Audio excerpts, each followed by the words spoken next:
नमस्ते जी। बंधुओं, एक प्रश्न सामने आता है कि क्या दुनिया की पहली भाषा अर्थात प्राचीन भाषा संस्कृत भाषा है अथवा कोई अन्य भाषा है। यह प्रश्न आजकल बार बार से सामने आता है।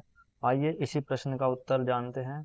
बंधुओं, इस प्रश्न का उत्तर हम एक पुस्तक के माध्यम से समझेंगे। जो हमारे पास में भाषा होगी हम उसी भाषा में पुस्तक लिख सकते हैं। बिना भाषा के हम कोई भी पुस्तक नहीं लिख सकते। बंधुओं, सबसे पहली पुस्तक, प्राचीन पुस्तक जो है, उस पुस्तक का नाम है ऋग्वेद। और ऋग्वेद पुस्तक है, ऋग्वेद ग्रंथ है संस्कृत भाषा में। यहाँ पे बात समझने वाली ये है कि जो सबसे पहले हमारे पास में भाषा होगी हम उसी भाषा में पुस्तक लिख पाएंगे। सबसे पहली पुस्तक अर्थात वो भाषा होगी, भाषा के बाद में हम कोई पुस्तक लिख सकते हैं। तो सबसे पहले संस्कृत भाषा हमारे पास में थी, तो हमने दुनिया की सबसे पहली पुस्तक लिख दी ऋग्वेद। तो ये सबसे बड़ा प्रमाण है कि संस्कृत भाषा प्राचीन भाषा है, अर्थात विश्व की पहली भाषा संस्कृत भाषा है। क्योंकि हमने ऋग्वेद पुस्तक देखी, वो संस्कृत भाषा में है। अगर वो पुस्तक कोई और भाषा में होती तो हम मान लेते हैं कि दूसरी भाषा, प्राकृत भाषा, पाली भाषा अथवा तमिल भाषा, जो कहते हैं कि ये प्राचीन भाषा है। तो अगर ऐसा होता तो ऋग्वेद उन्हीं भाषाओं में मिलता। तमिल भाषा और पाली भाषा ये सबसे ये आती हैं दूसरे नंबर पे कि ये भाषा मानते हैं कि इन भाषाओं को कि ये भाषा पहली भाषा है। परंतु ऐसा नहीं है। अगर ऐसा होता तो यहाँ पे स्पष्ट होता कि ऋग्वेद हमारा उन्हीं भाषा में होता अथवा कोई और अन्य पुस्तक होती जो उन भाषाओं में होती। परंतु सबसे पहली पुस्तक संस्कृत भाषा में है।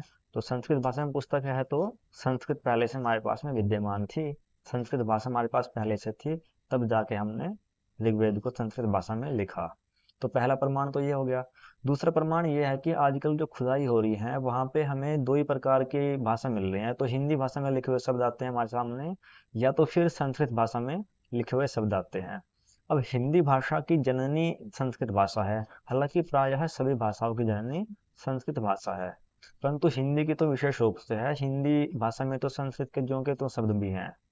हिंदी भाषा का जन्म संस्कृत भाषा से हुआ, अर्थात संस्कृत भाषा का ही बिगड़ बिगड़ कर अथवा अलग अलग रूप बनकर हिंदी भाषा बनी है।